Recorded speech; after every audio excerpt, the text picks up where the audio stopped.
कोरबा में रिश्तों का खून, आधी रात बेटी बनी पिता की कातिल, हरदी बाजार के रलिया गांव में सनसनी। कोरबा हरदी बाजार थाना क्षेत्र के SECL प्रभावित ग्राम रलिया में आधी रात हुई एक दिल दहला देने वाली वारदात ने पूरे इलाके को स्तब्ध कर दिया।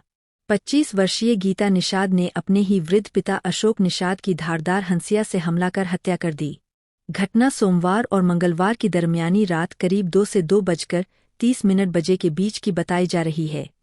जानकारी के अनुसार गीता निषाद कुछ दिनों के लिए कोरबा से अपने पिता के घर आई हुई थी। घर के भीतर किसी बात को लेकर पिता पुत्री के बीच विवाद हुआ। विवाद इतना बढ़ गया कि गीता ने आपा खो दिया और घर में रखी हंसिया उठाकर अपने पिता पर ताबड़तोड़ वार कर दिए।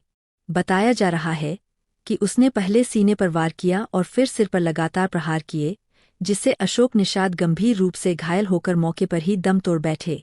घटना के बाद इलाके में हड़कंप मच गया। सूचना मिलते ही हरदी बाजार थाना पुलिस तत्काल मौके पर पहुंची। पुलिस ने आरोपी गीता निषाद को हिरासत में लेकर हत्या में प्रयुक्त हंसिया जब्त कर लिया है।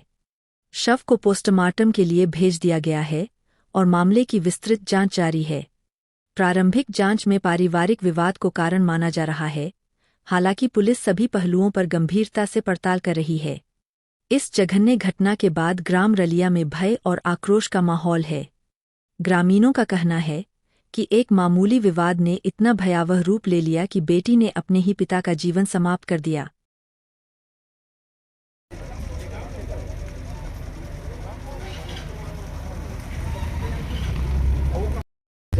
सरपंच चलो वहीं पहुंचो ना, लेके जितने पंचायत ना।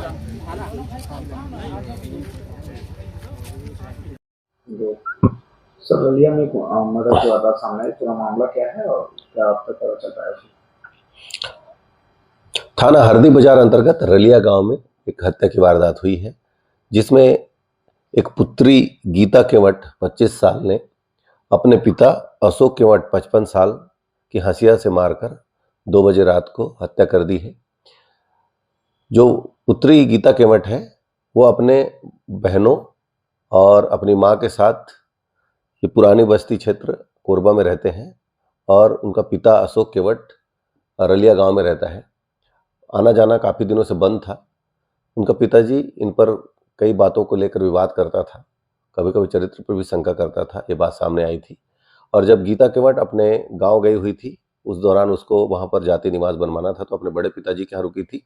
रात को वो 2 बजे के आसपास अपने पिताजी का घर गई, जहाँ पिताजी रहते थे।